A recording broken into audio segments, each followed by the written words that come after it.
CGP Kampar Angkatan 6 ada tugas Bu untuk membuat aksi demonstrasi konseptual, yaitu tentang pengambilan keputusan berbasis nilai-nilai kebajikan. Ada waktu kan Bu? Ada, insyaallah. Baik Bu, selama Ibu menjadi kepala sekolah, ada nggak kasus-kasus ataupun yang membuat Ibu dilema, yang agak berkesan lah bagi Ibu, permasalahan-permasalahan di sekolah ini? Kalau dibilang kasus atau dilema, otomatis kan pasti ada. Kalau kita lihat dari siswa dulu, kita kaji dari siswa ya. Siswa kadang terlambat, kita hukum, kadang alasannya bantu orang tua karena tidak ada uang ke sekolah. Dilema itu kan, jadi kita masuknya 7.15, sementara sudah datang 7.30. Jadi kita bagaimana trik kita memanggil guru mata pelajarannya atau orang tuanya, nanti diserahkan ke stakeholder yang berkaitan, apakah nanti itu guru wali kelasnya, guru mata pelajarannya, apakah guru BK, apakah wakil kesiswaannya. Oke, jadi permasalahannya ini keterlambatan siswa ya Bu. Jadi kalau kita dari segi guru, kalau guru itu ada juga dilema dari segi guru, itu kan banyak. Kadang guru tuh terlambat masuk kelas, kadang pulang tanpa izin, yang itulah yang kita hadapi kadang-kadang. Ya, saya tertarik nih Bu dengan yang gurunya. Langkah-langkah yang udah pernah Ibu lakukan itu dalam penuntasan pengambilan keputusan ini bagaimana Bu? Jadi kalau guru misalnya terlambat, tanya dulu kenapa alasan terlambat. Setelah itu nanti 2 kali, besoknya terlambat lagi sampai 3 kali, kita panggil ke ruangan kita. Nanti ada dipanggil oleh wakil kurikulum dulu, nanti piket wakil kurikulum, nanti saya panggil dengan pribadi alasan apa menyebabkan dia terlambat gitu. Jadi Bu, tadi kan ada beberapa langkah yang udah Bu jalankan. Langkah yang paling efektif ini yang mana Bu? Yang maksudnya? Yang paling efektif ini dalam penuntasan pengambilan keputusan Ibu ini? Yang efektif ya nanti kan kalau ke siswa kita kasih sanksi memanggil orang tua. Kalau guru nanti kita kasih peringatan. Ya peringatan nanti bisa berubah atau tidak. Jadi dalam pengambilan keputusan selama ini tentu banyak tantangan ya Bu. Ya tantangan, kalau boleh tahu tantangan apa sih yang berkesan bagi Ibu selama ini? Tantangan, kalau berkesan dengan tantangan adalah tantangan pemanggilan orang tua.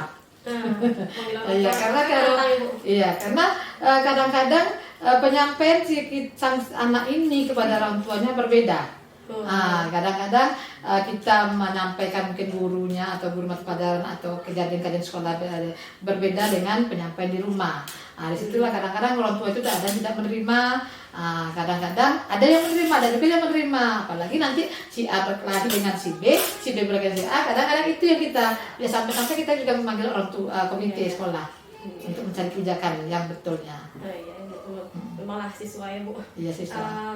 Jadi dalam pengambilan keputusan ini Ibu langsung memutuskan sesuatu itu atau ada waktu dipakai step-step langkahnya, pakai waktu-waktu gitu?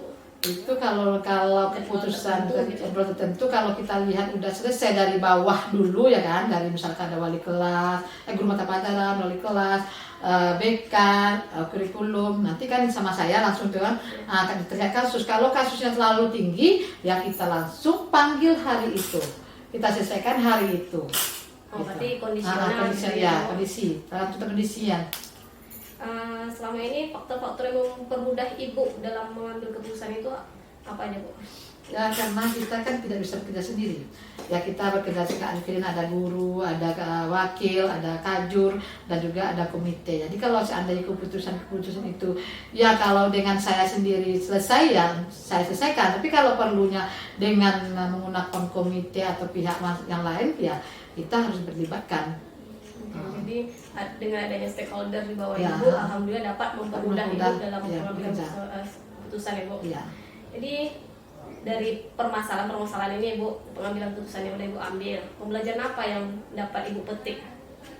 Pembelajaran yang dapat saya petik di sini, kita bisa menerima tantangan yang mungkin dari komite, psikomotorik, efektif anak, ataupun dari guru. Itu yang membuat saya tantangannya sangat berkesan bagi saya, dari segi dari baik siswa maupun guru. Oke, terima kasih ya Bu atas waktunya.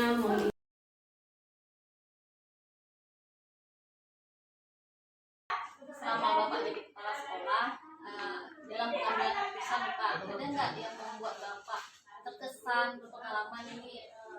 dilema dalam pengambilan keputusan? Baik, terima kasih.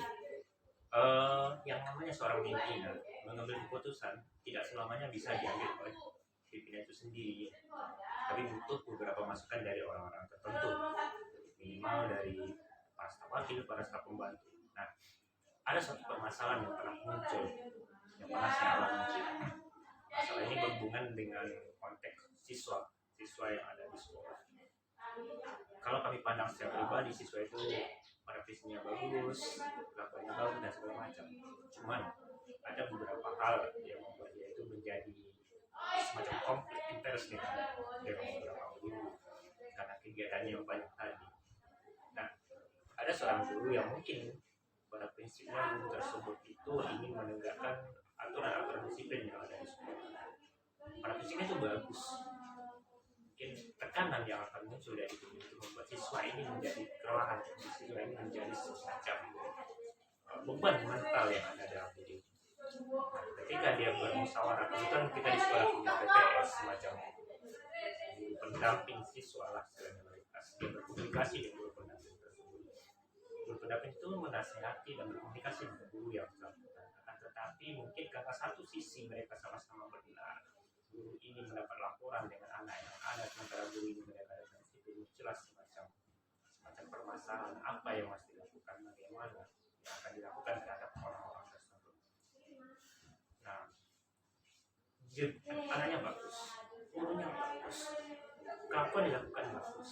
Nah, tinggal apa yang dilakukan dengan anak yang demikian. Nah, ujung-ujungnya saya akan mesti komunikasi dengan beberapa pihak, komunikasi dengan untuk mengambil keputusan apa yang harus dilakukan terhadap anak ini yang terjadi konflik permasalahan itu karena sama-sama menegakkan nih saya benar Antara guru dengan siswa ya Pak, ini ya. Hal yang sangat benar sama benar masih bingung ya Pak. Jadi langkah-langkah yang sudah pernah Bapak lakukan dalam penuntasan kasus seperti ini bagaimana? Oke, siap. Terima kasih. Saya pernah mengalami hal itu juga. Bukan hanya di sini, tempatnya juga bisa. Nah, di sini apa saya lakukan? Saya tak langsung mengambil keputusan yang ada. Minimal kita konfirmasi dulu. Saya pernah ada siswa tersebut. Siswa itu memang bagus. Saya ajak berbicara, saya cerita segala macam dari kepribadian, kehidupan saya cerita. Apa itu? Seperti itu. Setelah saya ulik segala macam. Saya lihat bagaimana dia dengan dia tersebut. Dia juga cerita gini, nggak ada masalah seperti itu. Bagus. Kemudian ke gurunya yang bermasalah pun saya bercerita bukan dalam pemanggilan apa. Rata-rata saya kalau untuk menghadapi hal ini saya pernah dalam bentuk komik. Jarang saya di ruangan. Langkah yang paling efektif menurut Bapak gimana ini? Langkah yang paling efektif untuk menyelesaikan masalah tadi itu. Kalau melihat dari efektif sebuah tindakan itu tentu yang mempunyai dampak yang terbaik. Yang efektifnya tadi adalah yang pertama konfirmasi dulu. Ini Pak, tentu tadi kan antara guru dan siswa itu ada nih Pak. Yang menantang ini apa sih menurut Bapak yang menantang dari kasus ini dalam pengambilan keputusannya? Yang menantang sekali apa nih Pak? Yang paling menantang sekali adalah keputusan yang diambil itu tidak boleh menyimpang ke kiri atau menyimpang ke kanan. Kita tetap berada di tengah, tetap harus di koridor yang tertentu. Kita tahu anak ini ada anak terbaik di sekolah. Saya tahu anak yang terbaik di sekolah. Tentu yang terbaik itu suatu saat dia ada miringnya juga. Guru ini juga terbaik di sekolah. Suatu saat tentu ada di kesilapannya. Nah, mengambil itulah sebuah tantangan. Hal yang terjadi itulah yang muncul. Jadi tentu sebagai pimpinan susahnya situ ya Pak. Jadi dalam penuntasan kasus ini Pak, Bapak ada membuatkan jadwal tertentu? Yang namanya penyelesaian kasus kita nggak berjadwal. Kapan kasus terjadi? Jika pada waktu tercepat itu secepat mungkin. Kapan kita tahu? Tahu saat ini mungkin 1 menit ke depan, 1 detik ke depan kita mulai ngambil sikap. Karena kalau kita biarkan berlarut-larut itu akan menghancurkan segala-galanya. Faktor-faktor yang mempermudah Bapak dalam pengambilan keputusan ini apa Pak? Alhamdulillah saya punya semacam tangan kanan saya. Iya. Karena kita tidak bekerja sendiri, kita tim. kita harus teamwork di sekolah, dimanapun kita harus punya teamwork. Memang kita terus sekolah punya hak veto. Kalau hak veto kita jalankan nanti akan menyakiti banyak orang. Kita punya teamwork. Siapa teamworknya? Wakil yang 4, pembina siswaan, PPS, dan wali kelas. Itu dia. Oke Pak, beda dengan sekolah lain ya, terutama sekolah saya PPS yang tidak ada nih Pak. Oke, terakhir nih Pak, dari kasus-kasus yang pernah ini yang pembelajaran yang dapat Bapak petik ini apa Pak? Dari kepala sekolah. Yang namanya kebenaran itu munculnya tidak selamanya dari orang yang usianya lebih besar atau orang yang usianya lebih tua. Kadang pembenaran itu bisa kita dapatkan dari anak yang usianya anak yang masih remaja. Dan jangan kita pernah mencap bahwa orang itu adalah salah. Mungkin kesalahan itu satu saat muncul dari dalam diri kita yang tanpa kita sadari. Nah, itu dia. Oke, bagus sekali closing statementnya ya Pak. Oke, terima kasih Pak.